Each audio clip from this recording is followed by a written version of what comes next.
नमस्कार दोस्तों, आप सभी का इस चैनल में बहुत बहुत स्वागत है। तो आज के सेशन में हम लोग डिस्कस करने वाले हैं एडुटेरिया पब्लिकेशन का बिहार दरोगा प्रारंभिक परीक्षा के लिए सेट नंबर 6 को। तो दोस्तों यह जो है एडुटेरिया वॉल्यूम 1 नाम का एक बुक निकाला है मार्केट में, जो कि इसमें 15 प्रैक्टिस सेट दिए गए हैं, मॉडल प्रैक्टिस सेट। हम लोग इस वीडियो में प्रैक्टिस सेट नंबर 6 को कवर कर रहे हैं। इससे पहले 1 से लेकर 5 तक जो प्रैक्टिस सेट है उसे अलग अलग वीडियो में कवर कर चुके हैं। तो अगर आपको ये प्रैक्टिस सेट चाहिए तो आप हमारे चैनल को विजिट कीजिए, वहाँ से आप सभी प्रैक्टिस सेट को प्राप्त कर लीजिएगा, क्योंकि हमारे चैनल पर एक प्लेलिस्ट बना हुआ है एडुटेरिया बिहार दरोगा करके, वहाँ से सभी आप टेस्ट सीरीज को प्राप्त कर सकते हैं।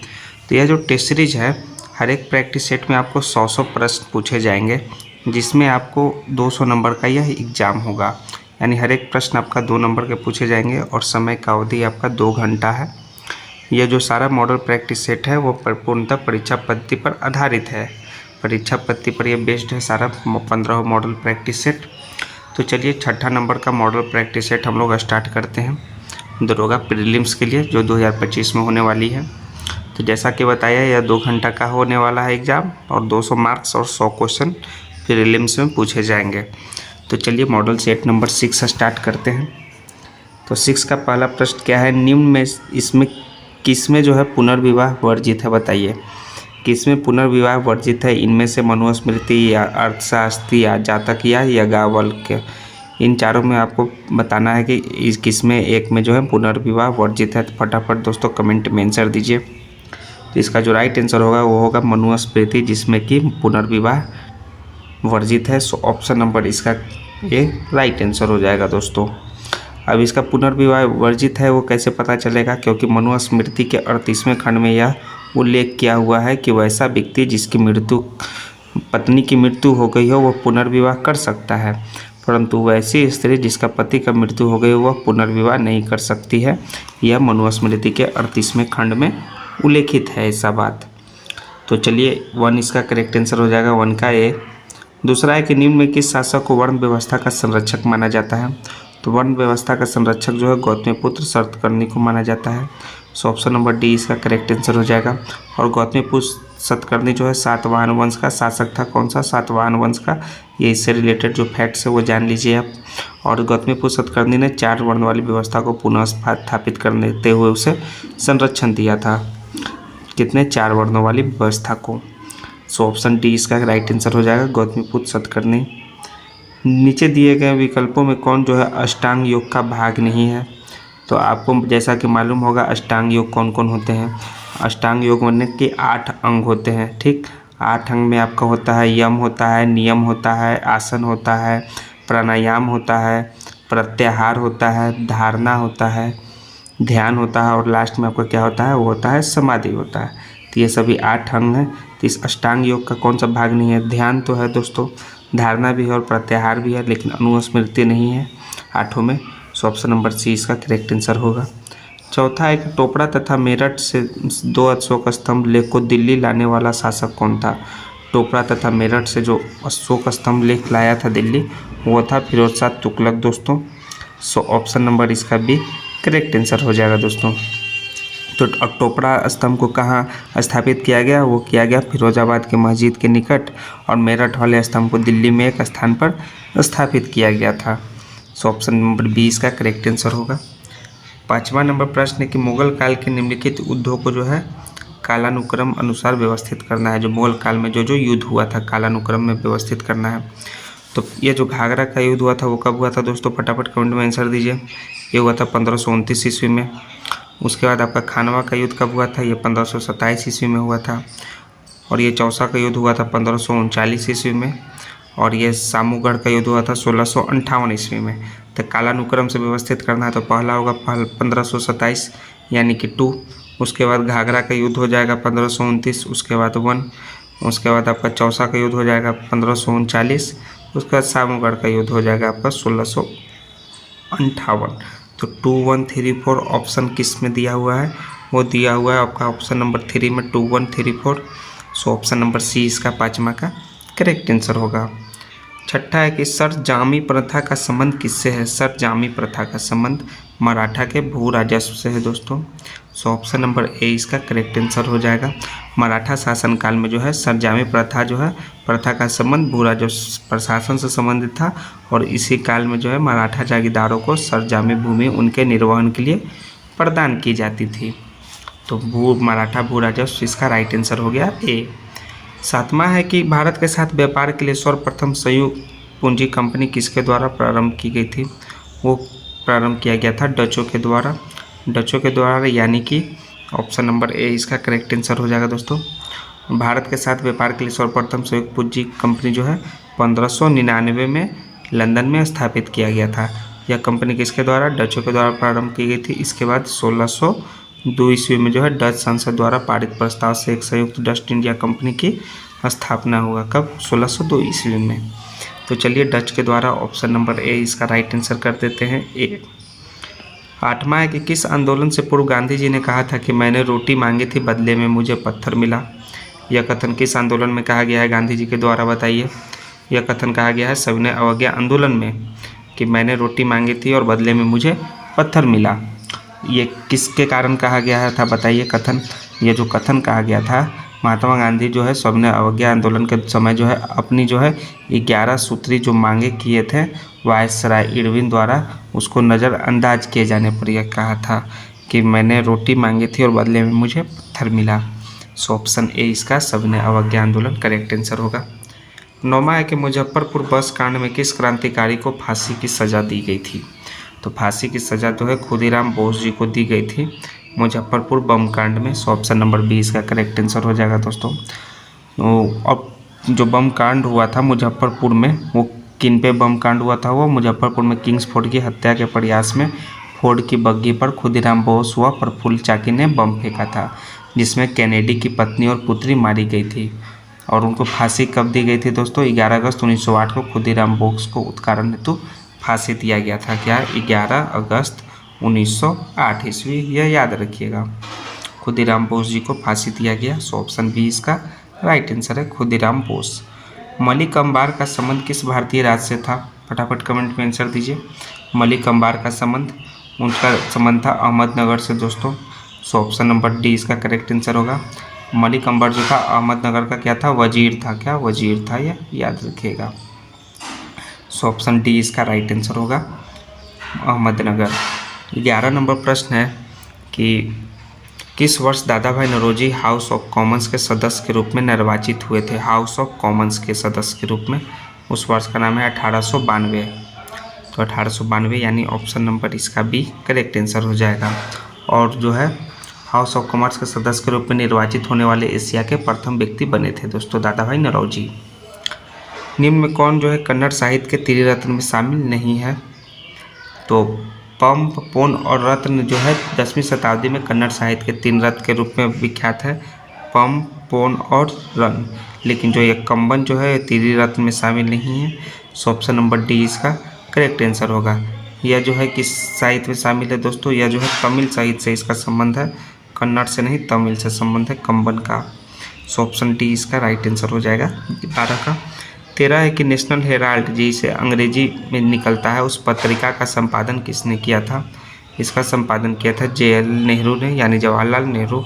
सो ऑप्शन नंबर ए इसका राइट आंसर हो जाएगा। कब किया था इसका संपादन? 1938 ईस्वी में किया था अंग्रेजी भाषा में। राष्ट्रीय प्रतिरोधक विज्ञान संस्था का मुख्यालय कहाँ स्थित है? राष्ट्रीय प्रतिरोधक विज्ञान संख्या का मुख्यालय नई दिल्ली में स्थित है दोस्तों। सो ऑप्शन नंबर ए इसका राइट आंसर हो जाएगा। कालबेलिया लोक नृत्य का संबंध किस राज्य से है? कालबेलिया लोक नृत्य का संबंध राजस्थान राज्य से है दोस्तों। सो ऑप्शन नंबर सी इसका करेक्ट आंसर कर दे रहे हैं, सी। नेक्स्ट है पुलित्जर पुरस्कार देने की शुरुआत किस वर्ष की गई थी? पुलित्जर पुरस्कार फटाफट कमेंट्स में आंसर दीजिए किस वर्ष किया गया था? वो किया गया था 1917 ईस्वी में दोस्तों। सो ऑप्शन नंबर ए इसका करेक्ट आंसर हो जाएगा।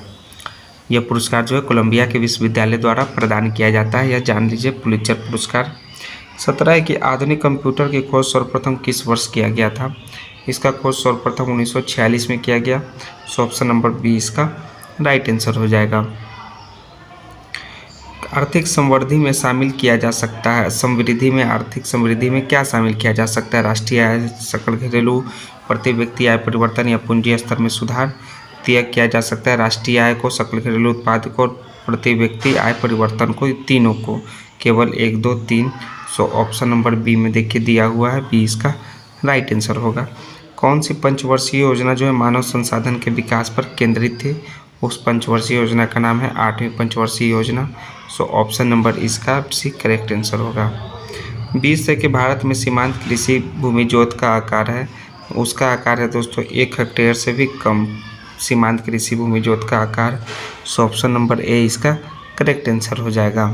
और छोटी जोत का आकार कितना है दोस्तों? 1 से 2 हेक्टेयर, और बड़ी जोत का है 10 हेक्टेयर से अधिक, यह याद रखिए। सो ऑप्शन नंबर ए इसका राइट आंसर है, 1 हेक्टेयर से कम सीमांत कृषि का। निम्न में कौन सा कर जो है केंद्र सरकार द्वारा लगाया जाता है परंतु राज्य सरकार द्वारा एकत्र तथा आवंटित किया जाता है? उस कर का नाम है स्टाम्प कर दोस्तों। सो ऑप्शन नंबर इसका ए करेक्ट आंसर हो जाएगा। और ये जो है स्टाम्प कर जो है अधिनियम 1889 के अनुभाग 3 के तहत लिया जाता है। यह जो कर है सभी संपत्तियों के लिए लेन देन पर लगाया जाता है स्टाम्प कर। 22 है कि निम्न में कौन सा एक राजकोषीय नीति का उपकरण नहीं है? वो है आपका ब्याज दर। सो ऑप्शन नंबर सी इसका करेक्ट आंसर हो जाएगा। हाल ही में 5 नए देश जो ब्रिक्स समूह में शामिल हुए हैं, तो निम्न में कौन सा देश जो है शामिल नहीं हुआ है? तो ब्रिक्स में जो 5 नए सदस्य शामिल हुए हैं उसको फटाफट आप कमेंट में आंसर दीजिए। उसके बाद जो नहीं शामिल हुआ है वो आपका राइट आंसर हो जाएगा। तो जो 5 नए सदस्य शामिल हुए हैं वो हुए, पहला ईरान हुए हैं, ठीक। उसके बाद सऊदी अरब हुआ है दोस्तों, सऊदी अरब। तीसरा आपका इथियोपिया हुआ है, कौन? इथियोपिया। चौथा आपका हुआ है मिस्र हुआ है, ठीक दोस्तों, मिस्र हुआ है, ठीक। लेकिन जो अर्जेंटीना है जो दोस्तों वो शामिल नहीं हुआ है। तो ईरान, मिस्र, सऊदी अरब तो इसमें है। सो ऑप्शन नंबर डी इसका करेक्ट आंसर हो जाएगा। अर्जेंटीना जो है ब्रिक्स के शामिल होने के निर्णय से पीछे हट गया था। और ब्रिक्स जो है आपका ब्रिक्स, इसका जो BRIC, इसमें का जो स्थापना हुआ कब किया गया? वो 2006 ईस्वी में किया गया। और जो है 2011 में जब है साउथ अफ्रीका जब शामिल हुआ तो यह यहाँ जुट गया।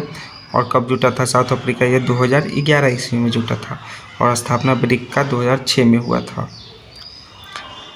24 निम्न में से कौन दक्षिण अमेरिकी देश जो है अपनी सभी ग्लेशियरों को खोने वाला पहला देश बन गया है? उस देश का नाम है वेनेजुएला, जो सभी अपना ग्लेशियर को खोने वाला देश बन गया है। सो ऑप्शन नंबर ए इसका करेक्ट आंसर है। इसका जो है सभी अपना 6 ग्लेशियर है वो खो दिया। अंतिम जो है होमबाल्ट ग्लेशियर अब बर्फ क्षेत्र बन गया है।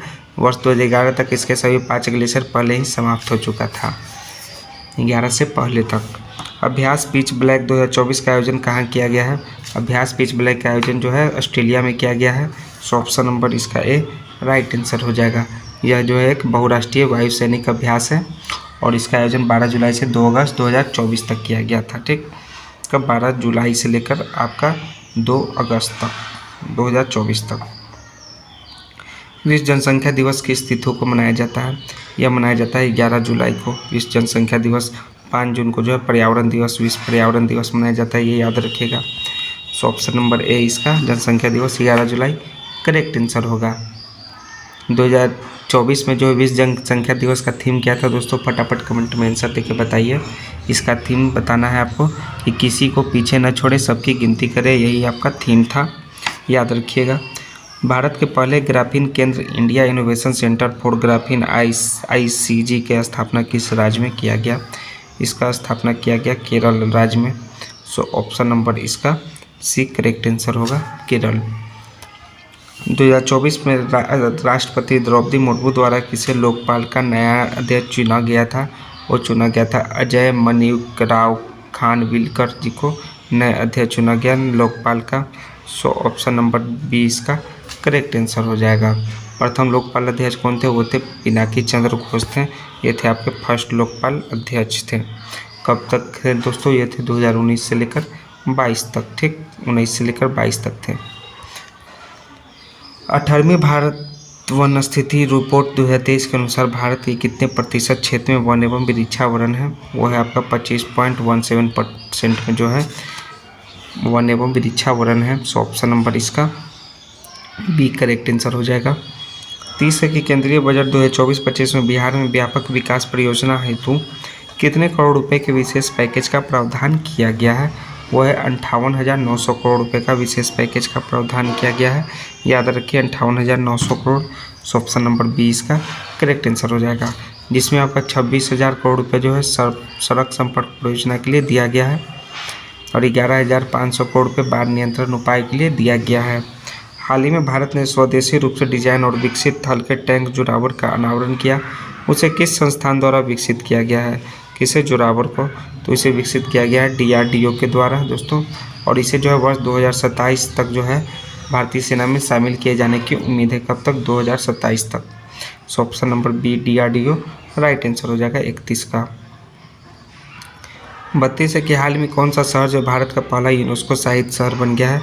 उस शहर का नाम है दोस्तों कोझिकोड, जो यूनेस्को का साहित्य शहर बन गया। सो ऑप्शन नंबर सी इसका करेक्ट आंसर हो जाएगा। ये ईशान पहल की शुरुआत किसने किया? ईशान पहल की शुरुआत जो है भारतीय विमानपत्तन प्राधिकरण ने किया। सो इसका राइट आंसर हो जाएगा ऑप्शन नंबर सी। नेक्स्ट है आपका, हाल ही में भारत के पूर्व प्रधानमंत्री डॉक्टर मनमोहन सिंह का निधन हो गया। इन्होंने किस वर्ष RBI के गवर्नर के पद पर रहते हुए अपने कर्तव्यों का निर्वहन किया था? वो किए थे 1882 से लेकर 1885 तक जो है RBI के गवर्नर के पद पर रहे थे। सो ऑप्शन सी इसका करेक्ट आंसर होगा। और 1991 से लेकर आपका 1996 तक जो है वित्त मंत्री के रूप में कार्य कर चुके हैं और 2004 से 14 तक जो है 13वें प्रधानमंत्री के रूप में कार्यरत थे। 2002 में इन्हें सर्वश्रेष्ठ संसद का खिताब दिया गया। कब? 2002 में सर्वश्रेष्ठ संसद का खिताब। तो चलिए ऑप्शन सी इसका करेक्ट आंसर है 1982 से 85 तक। किस देश में विश्व के सबसे बड़े direct air capture and storage plant mammoths का परिचालन शुरू हुआ है? वो हुआ आइसलैंड में विश्व के सबसे बड़े direct air capture and storage plant mammoth का परिचालन। सो ऑप्शन नंबर डी इसका राइट आंसर होगा। अंतर्राष्ट्रीय सौर गठबंधन जो है ISA का 99वां सदस्य कौन बचा देश बन गया है? वो बन गया स्पेन देश जो है 99वां सदस्य बन गया है। सो ऑप्शन नंबर सी इसका करेक्ट आंसर होगा। और जो 100वां सदस्य बना है वो कौन बना है? वो बना है पराग्वे दोस्तों। पराग्वे इसका 100वां सदस्य बना है, ठीक। और इसका मुख्यालय जो है कहाँ है? गुरुग्राम में है। ये भी याद रखिए गुरुग्राम कहाँ है? वो है हरियाणा में दोस्तों, अंतर्राष्ट्रीय सौर गठबंधन का मुख्यालय। सो ऑप्शन सी इसका राइट आंसर होगा। 37 के वर्ष 2024 में कितने साहित्य अकादमी फेलोशिप सम्मान से सम्मानित किया गया? इसमें दोस्तों टोटल रस्किन बॉन्ड को जो है साहित्य अकादमी फेलोशिप सम्मान से सम्मानित किया गया। So option number C Ruskin Bond right answer हो जाएगा। इसे कब सम्मानित किया गया दोस्तों? इसका जो है 2021 में प्राप्तकर्ता नामित किया गया था। कब? 2021 में। राष्ट्रपति द्रौपदी मुर्मू ने राष्ट्रपति भवन के दरबार हॉल का नाम बदलकर क्या रखा है? उसका दरबार हॉल का जो नाम बदलकर गणतंत्र मंडप रखा है राष्ट्रपति द्रौपदी मुर्मू ने। सो ऑप्शन नंबर इसका बी ऑप्शन नंबर सी इसका राइट आंसर होगा, गणतंत्र मंडप। भारत के किस राज्य में 1252 पुराने हड़प्पा बस्ती की खोज की गई है? 5200 वर्ष पुराने हड़प्पा बस्ती वो गुजरात राज्य में किया गया है खोज। सो ऑप्शन नंबर 20 का करेक्ट आंसर होगा। ऑनलाइन गेमिंग के प्रतिकूल प्रभाव को कम करने के लिए किस राज्य सरकार ने डिजिटल डिटॉक्स पहल की शुरुआत किया है? उस राज्य सरकार का नाम है कर्नाटका। सो ऑप्शन नंबर डी इसका करेक्ट आंसर होगा। पेरिस ओलंपिक 24 में भारत के ध्वजवाहक के रूप में PV सिंधु के साथ कौन थे? तो PV सिंधु के साथ दोस्तों ध्वजवाहक के रूप में शरद कमल थे। सो ऑप्शन नंबर इसका शरद कमल यानी ए राइट आंसर हो जाएगा। और समापन में कौन थे दोस्तों? उसमें थे मनु भाकर और PR श्रीजेश थे समापन पेरिस ओलंपिक के समापन में। स्वतंत्र भारत में ओलंपिक के एक ही संस्करण में 2 पदक जीतने वाले पहले भारतीय खिलाड़ी कौन बनी है? वो बनी है दोस्तों मनु भाकर, जो कि एक ही संस्करण में 2 पदक जीतने वाली पहली भारतीय बनी है। सो ऑप्शन नंबर ए इसका मनु भाकर राइट आंसर होगा। इसने 10 मीटर एयर पिस्टल में तथा 10 मीटर एयर पिस्टल मिस्ट में ब्रॉन्ज मेडल जीता था मनु भाकर ने। 53 है कि पूजा फूल तोड़ रही है, इस वाक्य में कौन सी क्रिया है? तो चलिए हिंदी व्याकरण से रिलेटेड प्रश्न आ गए। तो पूजा फूल तोड़ रही है, इसमें जो है दोस्तों सकर्मक क्रिया है। अब सकर्मक क्रिया है क्योंकि जिस क्रिया के साथ कर्म रहता है अथवा उसके रहने की संभावना रहती है तो उसे सकर्मक क्रिया कहते हैं।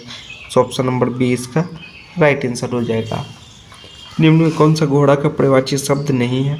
तो घोड़ा का प्रवाची शब्द दोस्तों तो अश्व जो ये भी है, घोटक भी है, तुरंग भी है। अश्व होगा दोस्तों, अश्व नहीं अश्व होता है। तो इसका राइट आंसर नहीं होगा, ए इसका करेक्ट आंसर है जो घोड़ा का प्रवाची शब्द नहीं है। नेक्स्ट है आपका, निम्न में से कौन सा शब्द जो है वर्तनी की दृष्टि से अशुद्ध है?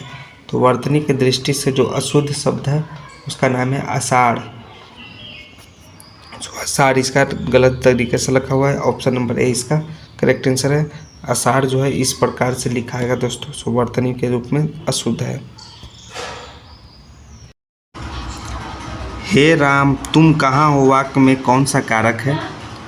तो इस वाक्य में दोस्तों संबोधन कारक है, तो संबोधन कारक यानी ऑप्शन नंबर सी इसका राइट आंसर हो जाएगा।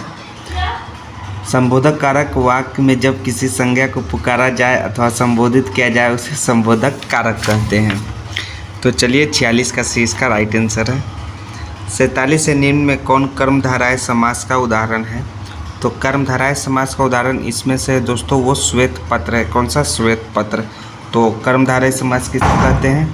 कर्मधारय समास में एक पद विशेषण या उपमान होता है और दूसरा पद विशेष या उपमेय होता है। जैसे नील गगन में नील विशेषण है और गगन विशेष। तो श्वेत पत्र इसका राइट आंसर होगा, ऑप्शन नंबर सी। 48 डायरेक्शन दिया हुआ 48 से 49 select the appropriate alternative to fill in the given blanks. तो इसमें जो आपका फर्स्ट बढ़ाएगा दोस्तों कि ईच डे 48 में the price of gold will fluctuate on the market. तो फ्लक्चुएट यानी ऑप्शन नंबर डी इसका राइट आंसर हो जाएगा। और दूसरा है कि a fundamental education need to include reading, writing, math and a variety of other subject. तो फंडामेंटल यानी ऑप्शन नंबर इसका डी करेक्ट आंसर होगा 649 का। 50 है कि formally put and into the system practice और institution select appreciate one word institution. One word institution होगा abolish यानी कि उन्मूलन करना। सो ऑप्शन नंबर डी इसका करेक्ट आंसर हो जाएगा वन वर्ड सब्स्टिट्यूट में। 51 है जूट के रेशों से सामानों का निर्माण करने में भारत का विश्व में कौन सा स्थान है? तो इस जो गोल्डन फाइबर के नाम से जो है मशहूर है जूट के रेशा, इसमें भारत का स्थान है दोस्तों फर्स्ट रैंक।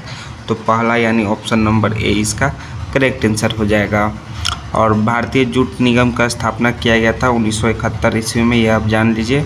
और भारत जो है विश्व के 35% जूट के सामानों का निर्माण करता है और दूसरा सबसे बड़ा निर्यातक देश है दोस्तों सेकेंड। तो चलिए ये इसका राइट आंसर होगा। 52 है कि विश्व में सबसे अधिक थोरियम का भंडार भारत के किस राज्य में है? तो थोरियम का भंडार दोस्तों केरल राज्य में है सबसे अधिक। सो ऑप्शन नंबर बी इसका करेक्ट आंसर हो जाएगा। विश्व का सबसे बड़ा थोरियम उत्पादक देश कौन सा है? वो भी अपना देश भारत है दोस्तों। और देश की कुल स्वर्ण उत्पाद का 99% भाग अकेले कर्नाटक राज्य से प्राप्त किया जाता है। कितना? 99% भाग। और विश्व का सबसे अधिक थोरियम का भंडार केरल के मोनोजाइट बालू में पाया जाता है। कहाँ? मोनोजाइट बालू में। तो चलिए केरल इसका राइट आंसर हो जाएगा। सौरमंडल का सर्वाधिक कक्षीय गति वाला ग्रह कौन सा है? सबसे कक्षीय गति वाला ग्रह का नाम है बुध ग्रह। सो ऑप्शन नंबर इसका ए करेक्ट आंसर हो जाएगा। बुध यह जो है सबसे पृथ्वी यह जो है सूर्य का सबसे नज़दीक ग्रह है। कौन सा? बुध। और छोटा वो सबसे हल्का उपग्रह है और इसका कोई उपग्रह नहीं है दोस्तों, नो सैटेलाइट है, इसमें कोई भी उपग्रह जो है नहीं है। ये ध्यान रखिए आप बुध के बारे में। और ये सूर्य की परिक्रमा सबसे कम समय में पूरा करता है और इस ग्रह का तापांतर अन्य ग्रहों से मोड़ होता है, अधिक होता है। तो बुध इसका राइट आंसर हो जाएगा। सर्वाधिक कक्षीय गति वाला ग्रह बुध है। नेक्स्ट है आपका 54 नंबर प्रश्न, निम्नलिखित में से कौन सा कथन ट्रू है यानी सत्य है दोस्तों? आपका ट्रू स्टेटमेंट। सभी भूकंपीय तरंगों का वेग अधिक घनत्व वाले पदार्थों में से गुजरने पर बढ़ जाता है, ये स्टेटमेंट ट्रू है। सभी भूकंपीय तरंगों का वेग कम घनत्व वाले पदार्थों में गुजरने पर घट जाता है, ये भी ट्रू है। केवल प्राथमिक तरंग ही पृथ्वी के केंद्रीय भाग से गुजर सकती है, ये भी स्टेटमेंट सही है। यानी इनमें से सभी कथन सत्य है, ऑप्शन डी इसका राइट आंसर हो जाएगा। 55 नंबर प्रश्न है कि तुगेला जलप्रपात निम्नलिखित में से किस देश में स्थित है? तो तुगेला जलप्रपात जो है दक्षिण अफ्रीका में स्थित है। तो दक्षिण अफ्रीका यानी ऑप्शन नंबर डी इसका राइट आंसर है, साउथ अफ्रीका। नेक्स्ट है आपका 56 नंबर की पृथ्वी के ताप को बनाए रखने के लिए निम्नलिखित में से क्या उत्तरदायी है। तो पृथ्वी को ताप को बनाए रखने के लिए जलवाष्प और कार्बन डाइऑक्साइड दोनों उत्तरदायी है दोस्तों। तो ए और बी दोनों हो जाएगा। ऑप्शन नंबर डी इसका राइट आंसर होगा 56 का। 57 है कि प्रति चक्रवात की दिशा उत्तरी गोलार्ध में कैसी होती है। तो घड़ी की सुई की दिशा के अनुरूप होती है। सो यानी कि करेक्ट आंसर हो जाएगा आपका ऑप्शन नंबर ए। प्रति चक्रवात की दिशा उत्तरी गोलार्ध में घड़ी की सुई की दिशा के अनुरूप होती है। मध्य एशिया के स्टेपी क्षेत्र के निवासियों द्वारा पशुओं की खालों से निर्मित अस्थायी मानव आवास को क्या कहा जाता है। यह कहा जाता है दोस्तों यूर्थ कहा जाता है। सो ऑप्शन नंबर सी इसका राइट आंसर होगा। 59 है कि कच्छ का रण अभ्यारण्य निम्नलिखित में से किस जानवर के लिए प्रसिद्ध है। तो कच्छ का रण जो है जंगली गधा के लिए प्रसिद्ध है दोस्तों। अभ्यारण्य जो कच्छ का रण है जंगली गधा, ठीक। और जो है गिर का जो है गिर वन जो है वो किसके लिए प्रसिद्ध है दोस्तों, वो है एशियाई घेर शेर के लिए। कौन सा, गिर का वन, ये याद रखिएगा। और जो है काजीरंगा जो है एक सींग वाला गैंडा के लिए प्रसिद्ध है। और केवला देव नेशनल पार्क जो है साइबेरियन क्रेन नामक पक्षी के लिए प्रसिद्ध है, ठीक। और भारत में क्षेत्रफल के आधार पर सबसे बड़ा वन जीव अभ्यारण्य जो है कच्छ डेजर्ट है जो कि गुजरात में है, तथा सबसे छोटा जो है पिट्टी व गुज इंग्लैंड जो है लक्षद्वीप में है। कौन सा है, सबसे छोटा पिट्टी व गुज इंग्लैंड व लक्षद्वीप में है, ठीक। अब नेक्स्ट है आपका 60 नंबर प्रश्न, निम्नलिखित में से किस पुरस्कार को ग्रीन ऑस्कर की संज्ञा से अभिहित किया जाता है। तो ग्रीन ऑस्कर जो है वो आपका व्हिटली पुरस्कार, कौन सा, व्हिटली पुरस्कार से जो है ग्रीन ऑस्कर की संज्ञा से अभिहित किया जाता है व्हिटली पुरस्कार को। यह जो है व्हिटली पुरस्कार जो है WFN द्वारा प्रदान किया जाता है। व्हिटली फंड फॉर नेचर के द्वारा प्रदान किया जाता है। इस पुरस्कार को कुल 7 व्यक्तियों को प्रदान किया गया है 2024 में। कितने, 7 व्यक्तियों को, जिसमें भारत के पूर्णिमा देवी वर्मन भी शामिल है। पूर्णिमा देवी वर्मन जो है वो भारत के, उनको मिला है 7 व्यक्तियों में व्हिटली पुरस्कार। निम्नलिखित में से किस चार्टर अधिनियम के तहत गवर्नर जनरल की परिषद को राजस्व के संबंध में पूर्ण अधिकार प्रदान करते हुए गवर्नर जनरल को संपूर्ण देश के लिए एक ही बजट तैयार करने का अधिकार दिया गया है। तो है दोस्तों 1833 का चार्टर अधिनियम। सो ऑप्शन नंबर इसका सी इसका राइट आंसर हो जाएगा। देखिए 1833 ईस्वी का चार्टर अधिनियम दिया गया है जिसमें जो है एक ही बजट तैयार करने का अधिकार दिया गया है। नेक्स्ट है आपका 62 नंबर की संविधान सभा के प्रमुख समितियों में प्रक्रिया नियम समिति के अध्यक्ष कौन थे। इस समिति के अध्यक्ष थे दोस्तों डॉक्टर राजेंद्र प्रसाद। सो ऑप्शन नंबर डी इसका राइट आंसर हो जाएगा। और संविधान सभा का गठन जो हुआ था वो हुआ था 1946 ईस्वी में किया गया था, ठीक है। भारतीय संविधान में कितने प्रकार की न्याय स्वतंत्रता तथा समानता का उल्लेख किया गया है। तो दोस्तों भारतीय संविधान में 3 प्रकार के न्याय का उल्लेख किया गया है, ठीक। और 5 प्रकार की स्वतंत्रता का उल्लेख किया गया है और 2 प्रकार के समानता का उल्लेख किया हुआ है, ठीक है। तो 3, 5 और 2 यानी ऑप्शन नंबर डी इसका राइट आंसर हो जाएगा। और 3 प्रकार का न्याय क्या है, पहला एक सामाजिक न्याय है, ठीक। दूसरा क्या न्याय है वो है आर्थिक न्याय है। और तीसरा जो है राजनीतिक न्याय है, ठीक। 3 न्याय का जो हुआ है चर्चा। और 5 जो है आपका स्वतंत्रता का उल्लेख है। पहला है आपका अभिव्यक्ति की स्वतंत्रता, ठीक। दूसरा है आपका विचार की स्वतंत्रता। तीसरा है धर्म की स्वतंत्रता। चौथा है विश्वास की स्वतंत्रता। और 5वां है उपासना, ठीक। ये जो है 5 जो है स्वतंत्रता का उल्लेख है। और 2 समानता है, एक है आपका प्रतिष्ठा, क्या है, प्रतिष्ठा। और दूसरा है आपका अवसर। ये जो है आपके संविधान में उल्लेख किया गया है 3, 5 और 2। ऑप्शन नंबर डी इसका राइट आंसर हो जाएगा। भारतीय संविधान में वित्तीय आपात कानूनों का समान संरक्षण की अवधारणा निम्नलिखित में से किस देश के संविधान से प्रेरित है। तो यह दोस्तों USA संयुक्त राज्य अमेरिका के संविधान से प्रेरित है। सो ऑप्शन नंबर ए इसका राइट आंसर है।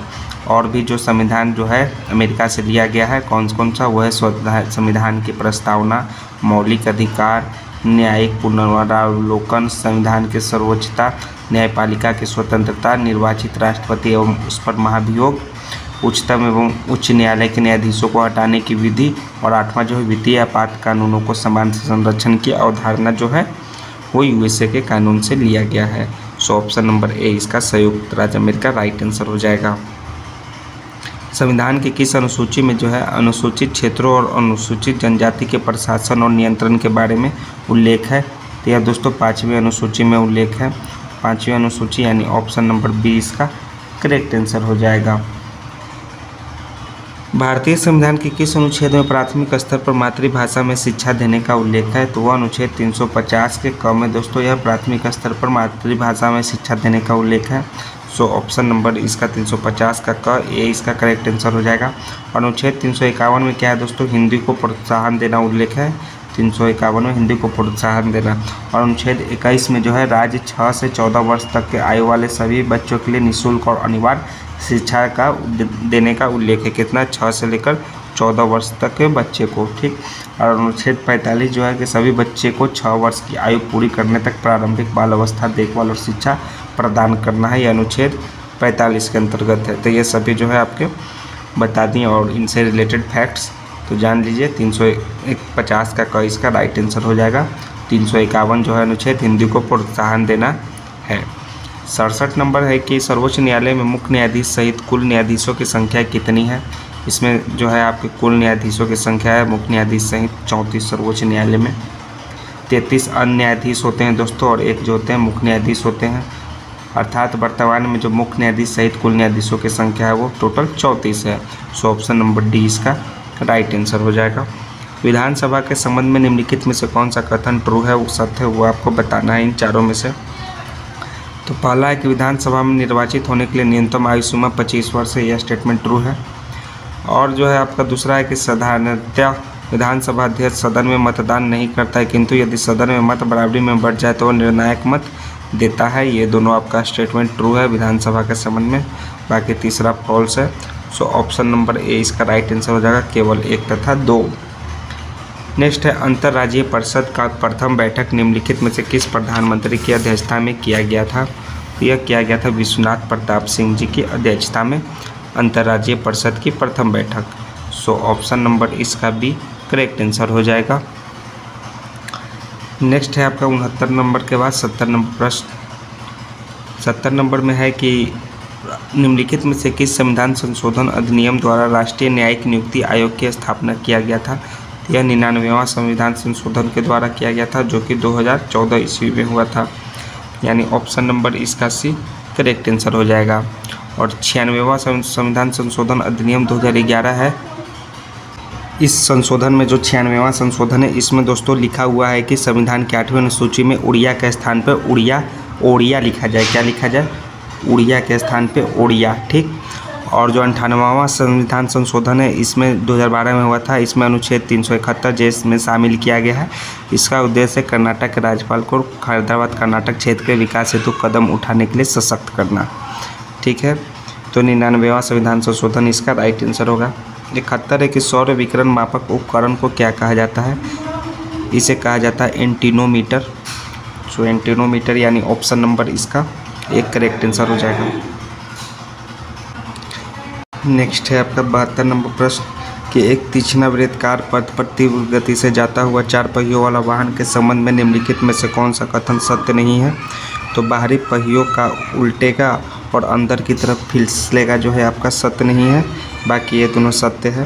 तो 1 और 2 यानी 72 का ए इसका राइट आंसर हो जाएगा, केवल 1 तथा 2। प्रकाश के रंग का निर्धारण निम्नलिखित में से किससे होता है? इसका निर्धारण जो है तरंग दैर्घ्य से होता है।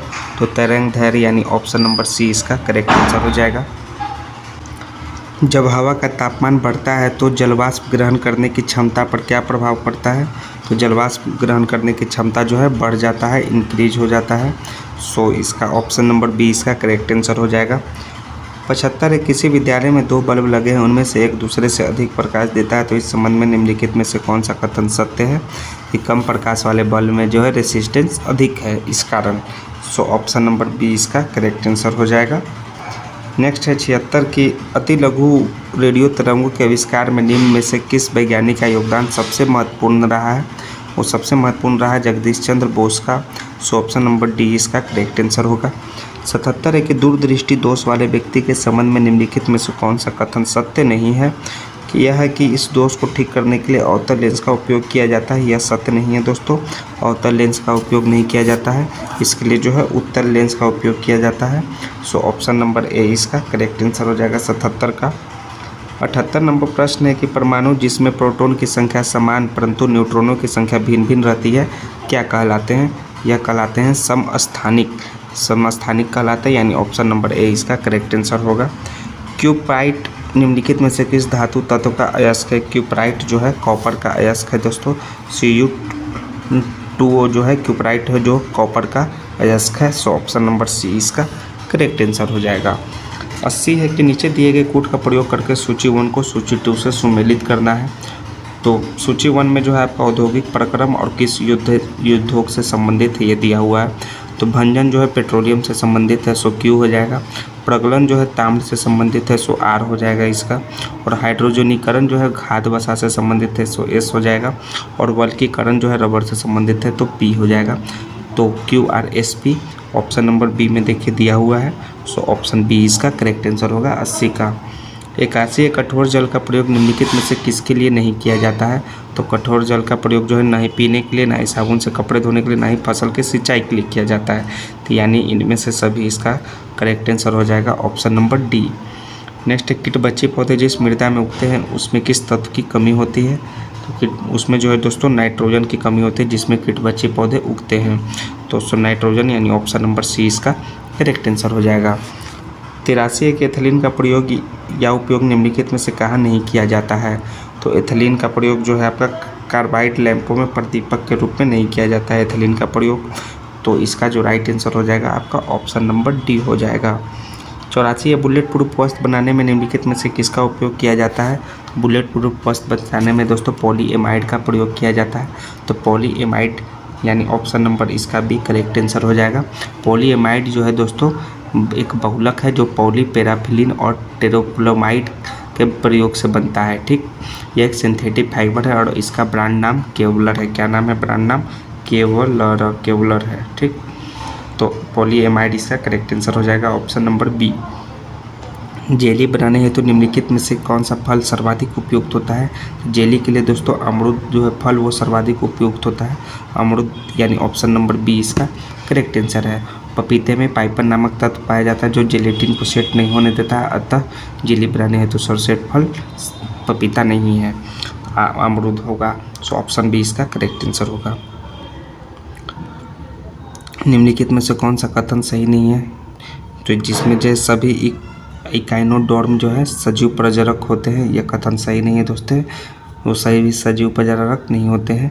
सो ऑप्शन नंबर डी इसका राइट आंसर है। बाकी ये सभी जो है सत्य हैं, ये असत्य हैं। सांप के जहरीले विष दंत होते हैं जो रूपांतरित रूप है जभिका दंत का। किसका? जभिका दंत का। सो ऑप्शन नंबर इसका डी करेक्ट आंसर है 87 का। 88 के प्रोटीन संश्लेषण में निम्नलिखित में से किस कोशिकांग की भूमिका जो है सबसे अधिक महत्वपूर्ण होती है? इसमें जो है दोस्तों राइबोसोम तथा अंतःद्रवी जलिका की भूमिका जो है बहुत महत्वपूर्ण होती है। सो ऑप्शन नंबर ए 88 का करेक्ट आंसर हो जाएगा। 89 निम्नलिखित में से किस फसल में नील हरित शैवाल मुख्यतः जैव उर्वरक के रूप में उपयोग होते हैं?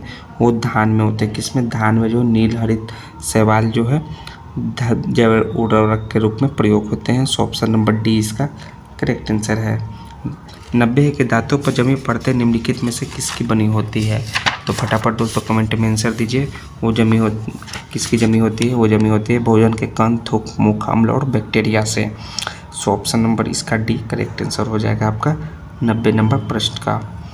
91 के सामान्य मानव से संदर्भ में निम्नलिखित कथनों पर विचार कीजिए और कौन सा कथन सत्य है ये आपको बताना है। तो HCl की मौजूदगी में अनुक्रिया के रूप में ग्रीनी से सेक्रेटिन उत्पन्न होती है, ये भी सही है।